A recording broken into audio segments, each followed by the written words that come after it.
ছোট্ট গ্রাম ধনপুর। দিনে এই গ্রামটা হাসি খুশি, ধানের গন্ধে ভরা।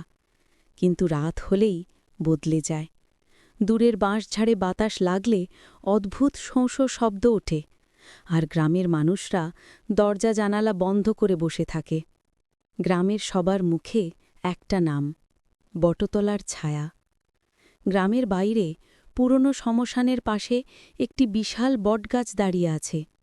তার ডালপালা এত বড় যে দূর থেকে দেখলে মনে হয় হাত বাড়িয়ে আছে। বলা হয় বহু বছর আগে এক মেয়ে, আসমা, অজ্ঞাত কারণে ঠিক এই গাছটার নিচেই হারিয়ে যায়। সেই রাতের পর থেকে কেউ আর ওখানে যেতে সাহস পায় না। গ্রামের কিশোর রাহিম সব শুনেই ভাবে এগুলো কুসংস্কার ছাড়া কিচ্ছু না, ভূত বলে কিছু নেই। একদিন পূর্ণিমার আগের রাত, চাঁদ আধখানা, আকাশে টুকটুকি তারা। রাহিম ঠিক করল সত্যি কি আছে দেখতে বের হবে। সে মাঠ পেরিয়ে নদীর ধারের সরু পথ দিয়ে এগিয়ে গেল।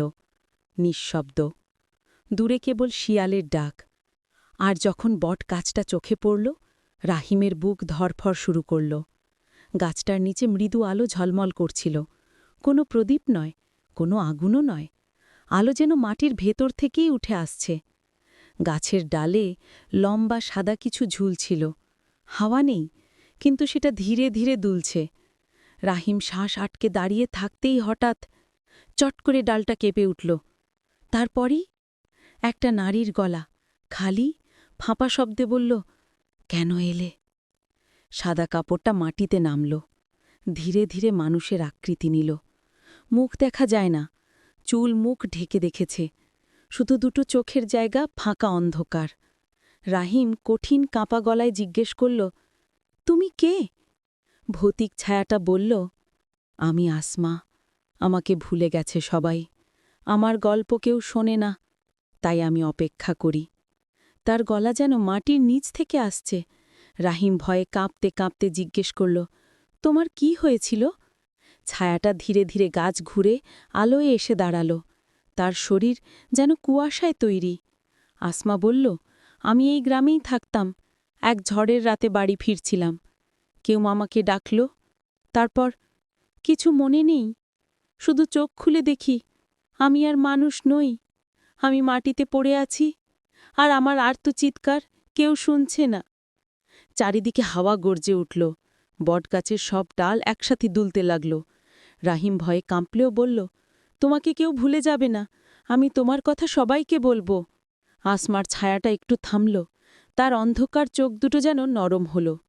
সে বলল, তাহলে আমার সাপ কাটবে, আমাকে এই গাছ ছাড়তে দেবে। ঠিক সেই মুহূর্তে চারদিকে আলো ছড়িয়ে পড়ল। মনে হলো পুরো গাছ আগুনের মতো ঝলমল করছে, কিন্তু আগুনের তাপ নেই, বরং ঠান্ডা। হঠাৎ সব থেমে গেল। আসমার ছায়া মিলিয়ে গেল কুয়াশার মতো, শুধু বাতাসে যেন একটা নরম কাঁদা হাসি। ধন্যবাদ। পরদিন গ্রামের সবাই দেখে বটগাছের গোড়ায় মাটির ওপর সুন্দর করে লেখা, আমি আসমা, আমাকে মনে রেখো। তারপর থেকে সেই গাছের আবহ বদলে যায়। রাতে আর কান্না শোনা যায় না, আলোও আর জ্বালে না। গাছটা যেন শান্ত হয়ে গেছে। কিন্তু গ্রামের মানুষ এখনও বলে, যদি তুমি মন থেকে কাউকে ভুলে যাও, সে হয়তো রাতের আঁধারে ফিরে এসে বলবে, কেন এলে?